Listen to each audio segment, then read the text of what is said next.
టాలీవుడ్ ప్రముఖ choreographer Shekhar master గురించి ప్రత్యేకంగా పరిచయం అక్కర్లేదు. ప్రస్తుతం టాలీవుడ్లో టాప్ కొరియోగ్రాఫర్లలో ఒకరిగా పేరు తెచ్చుకున్న శేఖర్ మాస్టర్ ఖాతాలో ఎన్నో హిట్ సాంగ్స్ ఉన్నాయి.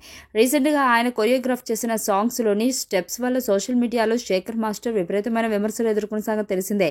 గతేడాది ఈ ఇయర్ శేఖర్ మాస్టర్ కంపోజ్ చేసిన కొన్ని పాటల్లోని హుక్ స్టెప్పులపై ట్రోల్స్ వినిపిస్తున్నాయి. అయితే ఈ విమర్శలపై రీసెంట్గా ఓ ప్యాడ్ కాస్ట్ ఇంటర్వ్యూలో పాల్గొన్న శేఖర్ మాస్టర్ క్లారిటీ ఇచ్చారు. తనకు ఓ డాన్స్ షోలో పాల్గొనే పార్టిసిపేట్కు మధ్య సంబంధం ఉందని సోషల్ మీడియాలో వస్తున్న వార్తలపై శేఖర్ మాస్టర్ రెస్పాండ్ అయ్యి మాట్లాడారు.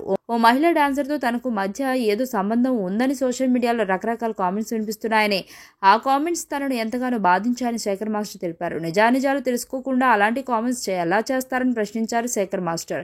ఆ విషయంలో క్లారిటీ ఇచ్చారు. తాను జడ్జిగా వ్యవహరిస్తున్న డాన్స్ షోలో అందరికంటే ఆమె బాగా డాన్స్ చేస్తుందనిపించి ఆమెను మెచ్చుకున్నానని శేఖర్ మాస్టర్ తెలిపారు. ఆమెను మెచ్చుకుని బాగా చేశావని చెప్పిన దాన్ని అందరూ తప్పుగా అర్థం చేసుకున్నారని, టాలెంట్ ఉన్న వాళ్ళను ఎంకరేజ్ చేయడం కూడా తప్ప అని ఆయన ప్రశ్నించారు.